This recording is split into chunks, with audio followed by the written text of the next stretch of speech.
crack-a-lack there, homies. This is the next lesson that we're getting into. So, as far as your body fat is concerned, if you're one of these people who are interested in manipulating your body fat, like you want to lose a couple of pounds, gain a couple of pounds, whatever it is that you want to do, it's all about energy in versus energy out. Or energy balance is really what we'd like to call it. You see, all the food that we eat, all the drinks and stuff that we have, it's got energy inside it, and we store that energy, and then we go out and we burn it. It looks something like this. Energy comes into us, energy goes out.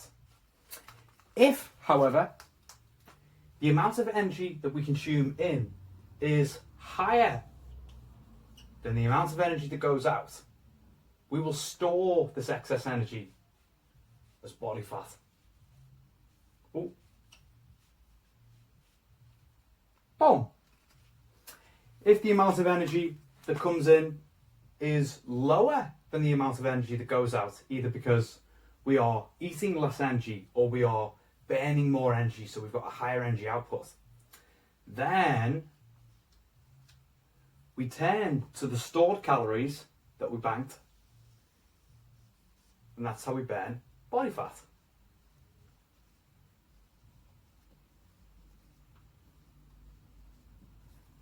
Ta-da! The mystical name that we give to this energy is calories. So with that being said, probably didn't get the right angle, did I? So that's all the calories are. That's all the calories are. It's just the energy that we consume. It is the name that we give to the energy that we have inside food products, and we're able to measure it as well, which is why we know that it exists. And you might say, well, where are these calories? And these calories are on the back of food packets. It's normally written as kcal, so it's normally written as kcal. Stands for kilocalories, but literally every single person on the planet just calls them calories. Literally everyone just calls it calories. So we consume calories and we burn calories. And when we say we burn calories as well, I mean, we don't burn them in front of a furnace or nothing like that. Like, all we're doing is we're just burning through their energy. Like, they're just providing us with the energy to do our basic needs, such as walking, such as playing, such as doing exercise. Or what about when you're asleep? What do you think's keeping all these organs working while you're there? You know, you're still burning energy even when you're just sleeping. It takes a lot of energy to keep this machine going. So you can kind of say that, like, calories are to humans just like what petrol is to a car. And like a car, there's only so much fuel that you need in your tank at any given one point. How much fuel you need in your tank is called your BMR, which stands for your basal metabolic rate. That is how much energy you need just to be alive, just doing nothing, just being alive, standing around. Yeah. However, you are more than just a person being alive. You're a person being alive and doing stuff. So the words that we look for there, the little acronym that we look for, is something called your TDEE, which is your total daily energy expenditure. This is how many calories you burn being alive plus living. So not just standing around doing nothing. This is your walks, this is your exercise, this is your daily steps, this is playing with your dogs, running around with the kids and all that kind of stuff. So effectively, really, your total daily energy expenditure is your metabolism. It is how many calories it is that you're burning. This is the kind of number that you want to try and find out. What is your average TDEE? And then the amount of calories that you consume in has to be less than what this is in order for you to lose body fat. Boom. Right then, so now that we've gone over everything, we're just going to recap it all and give you some good terminology to be able to work with as well.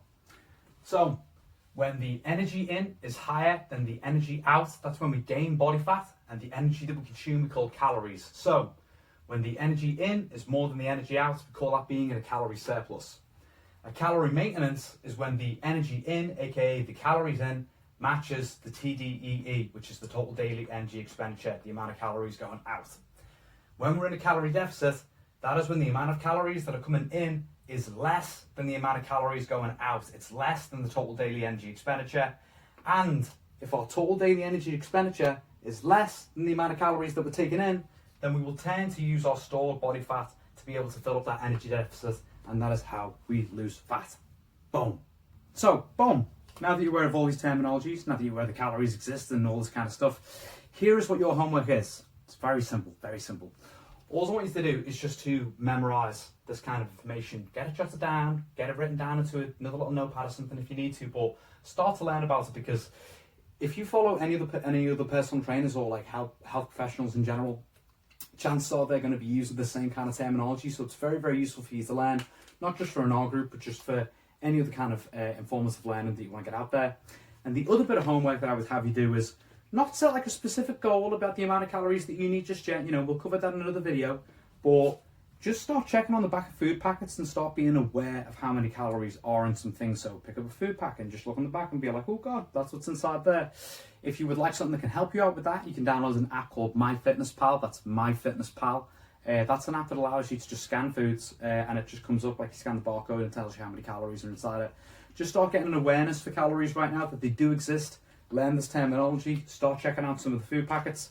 And yeah, I will catch you in the next video where we'll expand on things a little bit further. Peace out. Oh, and PS, one last little thing. If you are going to start tracking your food calories, do not bother about tracking any kind of salads or veggies at all, except for root vegetables like a potato or a parsnip or a turnip.